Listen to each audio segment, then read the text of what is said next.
అందరికీ నమస్కారం. నేను మీ దేవి. సిరివెన్నెల 44వ భాగం. రచయిత వనజ గారు. అతనిచ్చిన పార్సల్స్ తీసుకొని సరాసరి పోలీస్ అండర్లో ఉన్న ఫారెన్సీ ల్యాబ్కి వెళ్ళాడు అర్జున్. వాటన్నిటిని తనకు పరిచయం ఉన్న ఒక మెడికోకిస్తూ టెస్ట్ చేసి అందులో ఏం వాడారో ఇది ఎంతుందో క్లియర్గా చెప్పమని చెప్పి ఇతను బయట వెయిట్ చేస్తున్నాడు.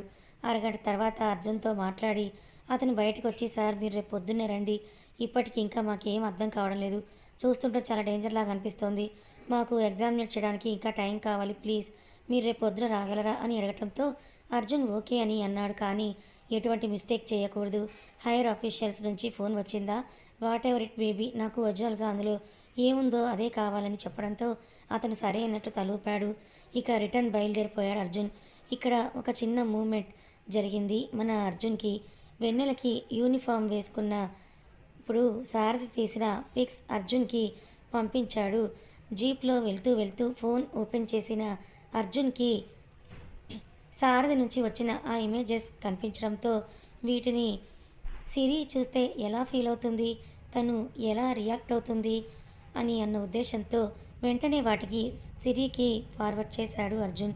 పాపం ఇంకా కంప్యూటర్ క్లాస్కి వెళ్ళక రెడీ అవుతూ ఉన్న వెన్నెలకి ఫోన్లో వరుసగా మెసేజెస్ సౌండ్స్ వస్తూ ఉండడంతో వాటిని ఓపెన్ చేసింది. అవి అర్జున్ నుండి వచ్చిన ఫొటోస్ కావడంతో సెకండ్ కూడా లేట్ చేయకుండా వాటిని ఓపెన్ చేసి చూసి షాక్ అయింది. వెంటనే ఫోన్ చేసి అర్జున్కి, అర్జున్ గారు ఎవరో అబ్బాయి బాగున్నాడండి అని చెప్పింది.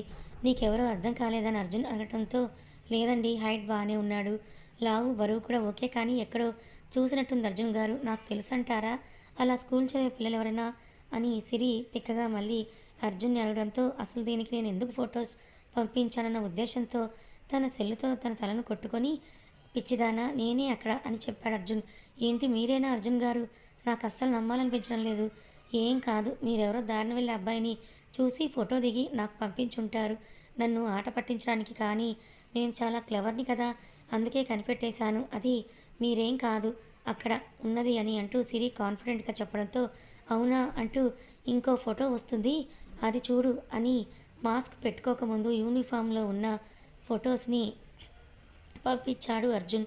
దాన్ని చూసి ఇప్పుడు నోరు కప్పంత తెరిచి, అత్తయ్య ఇది చూడండి, మీరు కష్టపడి ఆయన్ని పోలీస్ని చేస్తే మీ అబ్బాయి మళ్ళీ స్కూల్కి వెళ్తున్నాడు అని అంటూ ఫోన్ తీసుకొని జ్యోతి రామచంద్ర దగ్గర పరుగు పరుగు మన వెన్నెల.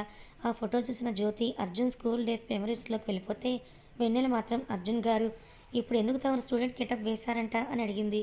చిన్న వర్క్ పడింది వెన్నెల, అందుకే వేశారని చెప్పడంతో ఓహో ఏం వర్క్ అని అడిగింది.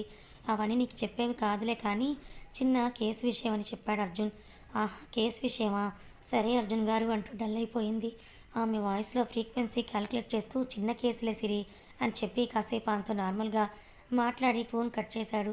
ఈ అమ్మాయితో మామూలు రావిడి కాదు ఇలా ఉంటే అని అలా అంటది అనుకుంటూ మళ్ళీ సిరి తన సేఫ్టీ కోసం ఆలోచించి భయపడుతోందని అర్థం చేసుకుని ఆమెకు ఒక మెసేజ్ చేశాడు. నేను ఎక్కడున్నా నాకు ఎవ్రీ సెకండ్ నువ్వు గుర్తుంటావు, నిన్ను మర్చిపోను, కాబట్టి నన్ను నేను నీ కోసమైన సేఫ్టీగా ఉంచుకుంటాను, సో నువ్వు అస్సలు భయపడకు, ఐ లవ్ యూ సిరి అని ఒక హార్ట్ సింబల్ ఇమోజీ కూడా పెట్టి వెన్నెలకి సెండ్ చేశాడు అర్జున్. దాన్ని చూసి సోఫాలోనే ఉన్న సిరి ముఖాన్ని టమాటా రంగులోకి మార్చుకొని ముసిముసిగా నవ్వుకుంటూ తన రూమ్లోకి వెళ్ళిపోయింది వెన్నెల.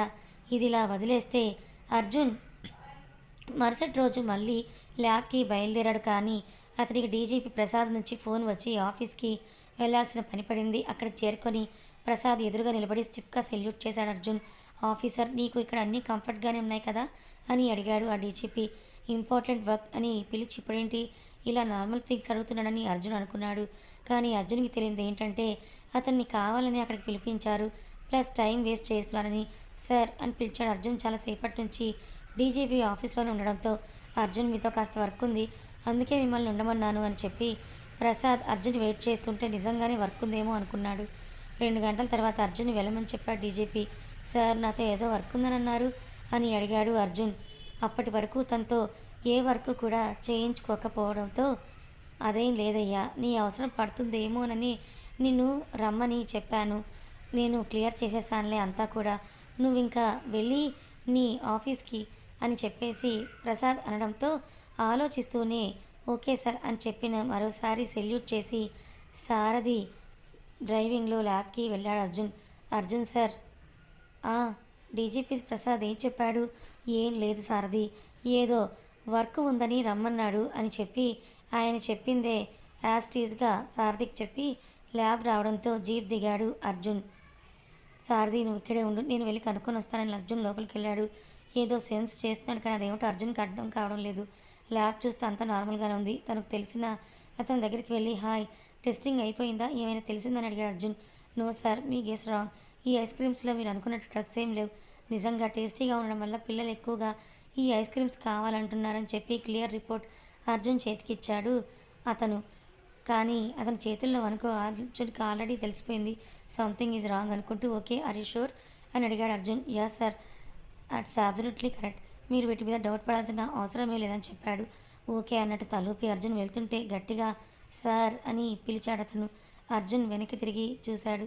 సార్, మీ అమ్మగారికి హెల్త్ బాగోలేదు అని అన్నారు కదా, ఇప్పుడు ఎలా ఉంది అని అన్నాడు అతను. ఏంటి అని అర్జున్ అడగటంతో తన ల్యాబ్ హెడ్ అక్కడే ఉండడం గమనించి అతను కళ్ళు అటువైపు తిప్పడం అబ్జర్వ్ చేస్తూ ఆ అబ్బాయి అర్జున్కి ఏదో చెప్పడానికే ట్రై చేస్తున్నాడని అర్జున్ గ్రహించేసరికి అవును సంపత్, మా అమ్మగారికి హెల్త్ బాగుండటం లేదు, ఏదో స్టమక్ పెయిన్ అని డైలీ బాధపడుతోంది అని చెప్పాడు. అర్జున్ న్యూ పేపర్స్ వల్ల అందరికీ తెలిస్తే ఫ్యామిలీ మాత్రం ఎవరికీ తెలియకుండా జాగ్రత్త పడ్డాడు అర్జున్. అమ్మ నాన్న ఉన్నారని తెలుసు కానీ వాళ్ళు వైజాగ్లో ఉన్నారా లేక సొంత ఊర్లో ఉన్నారా అన్నది మాత్రం ఎవరికీ తెలియదు. కాబట్టి ఆ ల్యాబ్ హెడ్ కూడా తన మదర్ అర్జున్తో పాటు ఇక్కడే ఉన్నారనుకొని తను కప్పెట్టిన నిజం ఏం బయటికి రావడం లేదని నిర్ధారణ చేసుకొని సైలెంట్గా వాళ్ళిద్దరిని అబ్జర్వ్ చేస్తున్నాడు. అయ్యో అవునా సార్ అని అన్నాడు సంపత్. సంపత్, నీకు తెలిసిన ఎవరైనా మంచి గైనిక్ ఉన్నారా అని అడిగాడు అర్జున్ కాస్త ఆ డ్రామాని ముందుకు నడిపిస్తూ. ఎందుకు లేరు సార్, పలానా హాస్పిటల్లో పద్మ అని మా అక్క మంచి గైనిక్ సార్, అక్కడే వర్క్ చేస్తున్నారు. ఒకసారి వీలు కుదిరితే మీ అమ్మగారిని తీసుకువెళ్ళండి, ఏమైనా రిజల్ట్ ఉండొచ్చు అని ఆ సంపత్ చెప్పడంతో అయితే తనని మీట్ అయితే ఏమైనా యూజ్ ఉంటుందేమో అని అనుకుంటూ యా సంపత్, ఎన్నెన్నో హాస్పిటల్స్ తిప్పిన వాడిని అక్కడికి మాత్రం నేను ఎందుకు తీసుకువెళ్ళను మా అమ్మని, కానీ మీ అక్క అని అంటున్నావు కదా, కాస్త ఫీజు చూసుకోమను అని చెప్పి ఆ డ్రామాకి ఎండ్ కార్డ్ వేసి ఆ ఫేక్ రిపోర్ట్ తీసుకొని బయటికి వెళ్ళిపోయాడు అర్జున్. ఆ ల్యాబ్ హెడ్ అతన్ని చూడటంతో నిజంగా ముందు ఒకసారి కలిసినప్పుడు ఆ సార్ వాళ్ళ మమ్మీకి హెల్త్ బాగోలేదని చెప్పారు, అందుకే మా అక్క ఉందని చెప్పాను సార్ అని అతను చెప్పడంతో సరే సరే, కానీ ఈ ఒక్క చిన్న క్లూ ఆ అర్జున్కి తెలిసిందంటే మాత్రం నువ్వు మీ అక్కని కుటుంబం ఎవరు ప్రాణాలతో మిగలరు. ఇది నేను చెప్పడం లేదు సంపత్, నీతో పాటు నన్ను నా ఫ్యామిలీని కూడా లేకుండా చేస్తారని హెడ్ భయపెట్టడంతో అలా ఏం లేదు సార్, నాకు నా ఫ్యామిలీని ఇంపార్టెంట్ అని చెప్పి తన వర్క్ కోసం వెళ్ళిపోయాడు సంపత్. ఇది జరగకుండా ఈ ప్రాబ్లం సాల్వ్ అయిపోతే బెటర్ అనుకున్నాడు ఆ ల్యాబ్ హెడ్. సంపత్ చెప్పిన హాస్పిటల్ నోట్ చేసుకొని ఇప్పుడు వెళ్తే ఏమైనా డౌట్ వస్తుందేమో అనుకుని ఈవినింగ్ వెళ్దాం అనుకుని తన స్టేషన్కి వెళ్ళిపోయాడు అర్జున్. ఆ రోజు కూడా ఇంకొంతమంది పేరెంట్స్ రావడంతో వాళ్ళ కేసు కూడా ఇన్వెస్టిగేషన్లోనే ఉందని చెప్పి ఇంకో 2 డేస్లో ఎలాగైనా దీనికి పరిష్కారం తెలుసుకుంటానని చెప్తూ వాళ్ళని అయితే ఇంటికి పంపించేశాడు అర్జున్. ఆ రోజు సాయంత్రం అర్జున్ సంపత్ చెప్పిన హాస్పిటల్కి వెళ్ళాడు. సారథి వస్తా అన్నా కూడా వద్దని చెప్పి తను ఒక్కడే హాస్పిటల్కి బయలుదేరి వెళ్ళాడు. రిసెప్షన్లో పద్మ నేమ్ చెప్పి ఆవిడ ఏ ఫ్లోర్లో వర్క్ చేస్తుందో కనుక్కొని అక్కడికి వెళ్ళాడు అర్జున్. 5 ప్రెగ్నెంట్ పేషెంట్స్ అక్కడ ఉండడంతో వాళ్ళు చెకప్ చేయించుకునేంత వరకు అర్జున్ ఓపిక్గా వెయిట్ చేసి డ్యూటీలో ఉన్న నర్స్కి పద్మకి తను వచ్చా అన్నట్టు చెప్పమన్నాడు అర్జున్. ఈవిడ ఎంతమందికి గుర్తుంది, శాండీ కేసులో ఇంకా సలీం కేసులో టెస్ట్ చేసింది ఈవిడే కదా. అర్జున్ కోసమే వెయిట్ చేస్తున్న పద్మ ఫాస్ట్గా తన ఓపీలో నైపుణిచ్చేసి అర్జున్ లోపలికి రమ్మంది. వెళ్ళగానే హాయ్, ఐఎమ్ పద్మ గైనకాలజిస్ట్ అని పద్మ చెప్తే నా పేరు నేనేం చేస్తానో మీకు తెలిసే ఉంటుంది అనుకుంటున్నాను. సంపత్ మీకు దేని గురించి అని చెప్పాడా అని మెయిన్ పాయింట్ అడిగాడు అర్జున్. అవును సార్, ప్లీజ్ సిట్ అని చెప్పి పద్మ అర్జున్కి తన దగ్గర ఉన్న ఒరిజినల్వి జిరాక్స్ తీసిన కాపీస్ ఇచ్చింది. అవి దేనివో రిపోర్ట్స్ అని అర్థమవుతున్నా వాటిని చూస్తూ పద్మ వంక చూశాడు అర్జున్. అర్జున్, మీరు గెస్ చేసింది కరెక్ట్, అందులో normal milk and essence use చేయడం లేదు, ఏవో సప్లిమెంట్స్ ఆర్టిఫిషియల్గా వచ్చేవి యూజ్ చేస్తున్నారు. డ్రగ్సా అంటే కాదని చెప్పొచ్చు, అలా అని అవును అని కూడా చెప్పలేం. వాట్ అర్థం కాక అడిగాడు అర్జున్. అర్థం అవడం లేదు కదా సార్, ఇందులో డైరెక్ట్ డ్రగ్స్ కలిపితే ఎవరైనా ఈజీగా అడిక్ట్ అవుతారని మ్యానుఫ్యాక్చరర్ దగ్గర నుంచి మిల్క్లోనే ఈ డ్రగ్స్ లాంటి డ్రగ్స్ని యూస్ చేసి ఐస్ క్రీమ్ పార్లర్లో మాత్రం ఏమీ మిస్టేక్ చేయకుండా తయారు చేస్తున్నారు. Different types of drugs use చేయడం వల్ల దాని ఫార్ములా మారిపోయి మంచివి కూడా మానవ మృత్యులాగా మారుతున్నాయి అని చెప్పింది పద్మ. కానీ ఇవి ఎక్కువగా తినేది స్టూడెంట్సే పద్మ గారు. మరి దీనివల్ల వాళ్ళకి వచ్చిన యూజ్ ఏంటని అడిగాడు అర్జున్. యూజ్ అంటే బాయ్స్ ఎక్కువగా తింటే వాళ్ళకి ఎరెక్షన్ ప్రాబ్లం ఇంకా ఫీలింగ్స్ ఎక్కువ అవుతాయి. అమ్మాయిలకైతే తన పీరియడ్ సైకిల్ని చేంజ్ అయిపోతుంది. 5 రోజుల నుంచి 30 రోజుల్లోపు రావాల్సిన పీరియడ్స్ 15 రోజులకే వచ్చి వాళ్ళని దెబ్బతీస్తున్నాయి. దానివల్ల వచ్చే ఫ్యూచర్ జనరేషన్ తమ హెల్త్ని చూసుకోవడంలోనే సరిపోతుంది. పాలిటిక్స్ మీద మన నాయకులు ఇంకా బడ్జెట్ మీద ఎటువంటి అటెన్షన్ పెట్టలేదు. ఇది ఫ్యూచర్ ప్లాన్ కావచ్చు. ఇంకా ప్రజెంట్ అంటే మనీ కోసం ఒక్కో స్టూడెంట్ 2-3 ఐస్ క్రీమ్స్ తింటూ ఉంటే వాళ్ళు 100 రూపీస్ ఖర్చు చేసినట్లు. అలాగే రోజు మొత్తంలో కూడా ఒక 100 మంది స్టూడెంట్స్ వచ్చినా ఒక షాపులో 10 రూపాయలకే వస్తుంది. అలాగే ఈ బియ్యం పార్లర్స్ సిటీ మొత్తంలో కూడా చాలానే ఉన్నాయి. సో ఓవరాల్ వేసుకున్నా కూడా డైలీ 2 lakhs పైనే వస్తుంది. ఇంకేం కావాలి అర్జున్ వాళ్ళకి అని తన తెలివి చదువు నేర్పిన జ్ఞానాన్ని తన భావితరాల్ని అర్జున్ కాపాడతాడు అన్న భావంతో మొత్తం చెప్పేసింది పద్మ.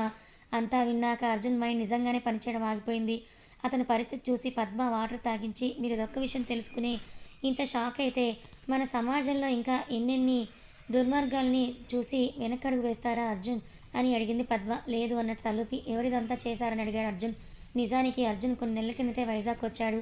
ఇంతకుముందు ఎప్పుడు ఆ ఊరికి అర్జున్ టచ్ లేకపోవడంతో మినిమం కూడా అతనికి తెలియదు. ఇప్పుడు ఒక్కొక్కటి తెలిసి షాక్ అవుతున్నారు. అది మాత్రం ఎవరికీ తెలియదు అర్జున్. దాదాపు సంవత్సరం క్రితం ఆ షాప్స్ ఓపెన్ చేశారు. పెద్ద ఇనాగ్రేషన్ లేకుండా జస్ట్ చిన్న చిన్న బ్రాంచ్ లాగా ఓపెన్ చేశారు అందరూ. అవి నార్మల్ ఐస్ క్రీమ్ పార్లర్స్ అనుకుంటూ ఉండేవాళ్ళు. ఈ న్యూస్ ఒక 3 weeks నుండే మాత్రమే బయటికి వచ్చింది. ఇప్పుడు ఇది నీ అండర్లోకి వచ్చింది కాబట్టే నువ్వు కాస్త దాని గురించి సీరియస్గా తెలుసుకుంటున్నావు.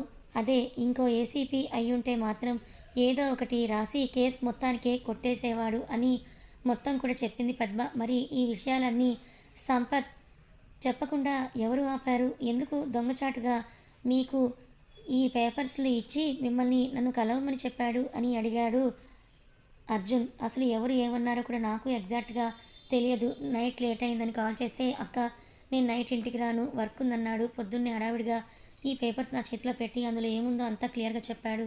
నాకు కూడా కొంచెం బయోకెమికల్స్తో టచ్ ఉంది కాబట్టి నేను ఇంకొంచెం స్టడీ చేస్తే ఇవన్నీ తెలిసాయి. ఇంకా అర్జున్ గారు నిన్ను మీట్ అవుతారని అతనికి పేపర్స్ ఇచ్చి అంతా క్లియర్గా చెప్పన్నాడు. మీ గురించి చాలాసార్లు పేపర్లో చదివాను కాబట్టి ఈ సమాజం కోసం మీరు ముందు అడుగు వేశారు కాబట్టి నేను నా తమ్ముడు కూడా ధైర్యం చేశాం అర్జున్ అని చెప్పి నువ్వు ఇంకా ఎక్కువసేపు ఉంటే ఎవరికైనా డౌట్ వస్తుంది. ఈ హాస్పిటల్ కూడా మన వైజాగ్ పొలిటీషియన్స్లో ఒకరిదే అని పద్మ చెప్పడంతో సరే అని చెప్పి ఆ పేపర్స్ షర్ట్లో దాచేసి పద్మకు ఒక షేక్ హ్యాండ్ ఇచ్చి బయటకు వెళ్ళిపోయాడు అర్జున్. ఒకడు తన క్వార్టర్స్లో కూర్చున్నాడు. అర్జున్ ఐస్ క్రీమ్ రిపోర్ట్స్ని ముందేసుకొని అసలు ఈ కేసుని ఎలా సాల్వ్ చేయాలి, ఎక్కడి నుండి స్టార్ట్ చేయాలనుకుంటూ రిపోర్ట్స్ పక్కనే తీక్షణంగా చూస్తూ ఉన్నాడు. అంతలో అతనికి సిరి నుండి కాల్ వచ్చింది. మొహాన్ని వీలైనంత నార్మల్గా పెట్టుకొని ఆ వీడియో కాల్ని లిఫ్ట్ చేశాడు అర్జున్. అర్జున్ మొహాన్ని చూసే అతను దేని గురించో ఎక్కువగా థింక్ చేస్తున్నాడని సిరికి అర్థమైపోయింది. ఏమైంది అర్జున్ గారు అని అడిగింది సిరి. తను తెలుసుకుందానికి అర్థమయ్యేలాగా చెప్పాడు అర్జున్. దీనికి ఇంత ఫీల్ అవుతున్నారా అర్జున్ గారు? నేను ఒక ఉదాహరణ చెప్పనా అని అడిగింది సిరి. ఏంటన్నట్టు చూశాడు అర్జున్. మనం షాప్ నుండి అరిసెలు తెచ్చుకున్నాం, అవి పాడయ్యాయి, ఏం చేస్తామని అడిగింది. పడేస్తాం అని చెప్పాడు అర్జున్. మీరు టెన్షన్లో లాజిక్ మర్చిపోతున్నారు అర్జున్ గారు. మనం ఆ షాప్కి వెళ్ళి మీ అరిసెలు బాగోలేవని అంటాం. ధైర్యవంతులైతే ఇలాంటివి అమ్ముతారా, నీకు ఎవరు సప్లై చేస్తున్నారని అడుగుతారు. అక్కడ ఏదైనా పొరపాటు చేస్తారా అని చూస్తాం. అక్కడ కూడా అంతా కరెక్ట్గా ఉంటే అసలు పిండి కొట్టడంలోనే తప్పు ఉందేమో చూస్తాం. అది కరెక్ట్ ఉంటే అసలు బియ్యం మంచివే వాడారా అని ఆలోచిస్తాం. ఇలా ఏదో ఒక పాయింట్లో ఎక్కడ ఏ స్టజ్ వాళ్ళు తప్పు చేశారో మనకు అర్థమవుతుందని సిరి చెప్పడంతో అర్జున్కి ఏం చేయాలో ఒక ఐడియా వచ్చి ముడిపడిన నుదురు ప్రశాంతంగా చిరునవ్వుతో తన మీసం తిప్పేలాగా చేసింది. ఐ లవ్ యూ ఉమ్మా అని అంటూ సిరికి ఫోన్లోనే ముద్దు పెట్టాడు అర్జున్. కథ ఇంక కొనసాగుతుంది. మరి ఇప్పుడు అర్జున్ ఏం చేయబోతున్నాడు, ఎలా ఈ కేసులన్నింటినీ కూడా సాల్వ్ చేయబోతున్నాడు తెలుసుకోవాలనుకుంటే ఛానల్ని ఫాలో అవ్వండి. కథ నచ్చితే లైక్ చేయండి, మరి కొంతమందికి షేర్ చేయండి. Thank you so much for watching.